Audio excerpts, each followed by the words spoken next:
بسم اللہ الرحمن الرحیم.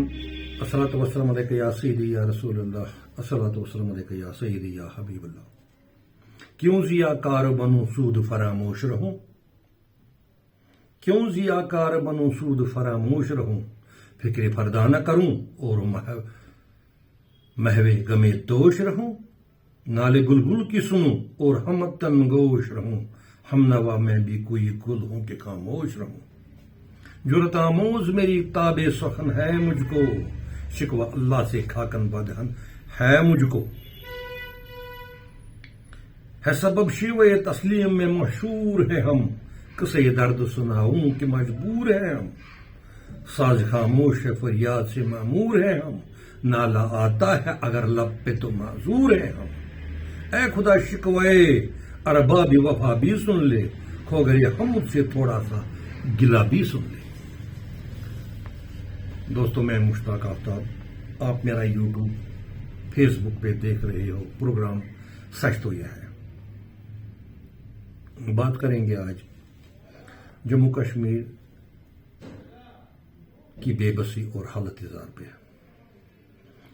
قریباً 75 سالوں سے اپنی ریاست جموں کشمیر کو نئے اور مختلف ہیلوں بہانوں سے کرپٹ سیاستدان، بیوروکریٹس، راشی بدیانت اور سرمایہ داروں نے دن چگنی رات چگنی لوٹ لیا ہے اور لوٹ رہے ہیں.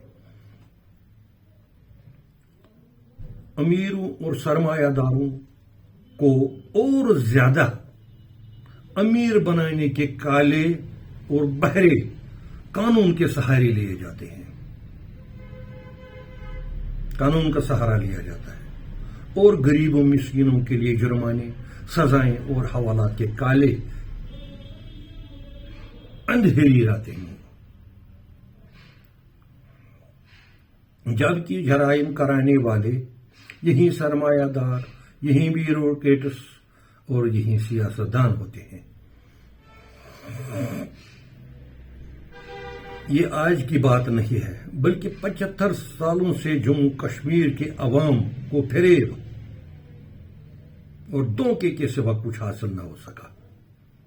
تب سے آج تک رشوت خوری، بددیانتی، افراتفری اور بے رحمی کب کم ہوئی ہے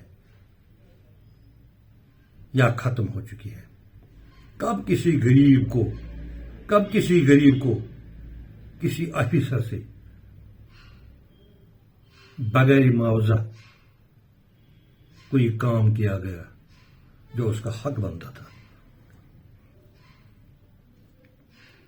رشوت خوری کا نظام بامی عروج اور 7ویں آسمان تک پہنچ چکا ہے.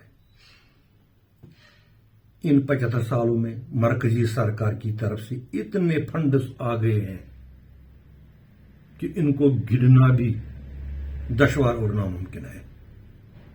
ان فنڈسوں جتنے فنڈس آئے ہیں ان 75 سالوں میں، ایک نیا جموں کشمیر کو خرید لیا جا سکتا ہے اتنے فنڈسوں میں. یہ سمجھ لیجئے جتنے ان 75 سالوں میں فنڈز، یہ کم سے کم 10 سال کی بجٹ ہے ہندوستان کی، پورے ہندوستان کی 10 سال کی بجٹ. اتنے فنڈز آ گئے ہیں اور گئے کہاں؟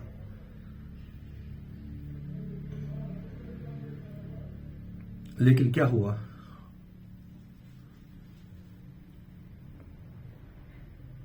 تب سے آج تک کسی سرکار نے بجلی کا ایک پروجیکٹ بنایا ہے جس سے عوام کو فائدہ نصیب ہوتا؟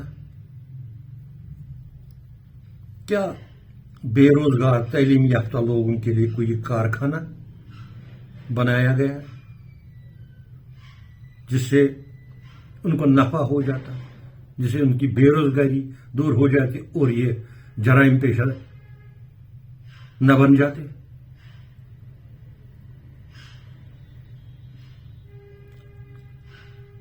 انہوں نے یہ سارا رقوبات سیاستدانوں، بیوروکریٹس اور اعلیٰ آفیسر نے بندر بانٹ کر کے ہضم کیا ہے. انہوں نے یا غیر ملکوں میں بڑی بڑی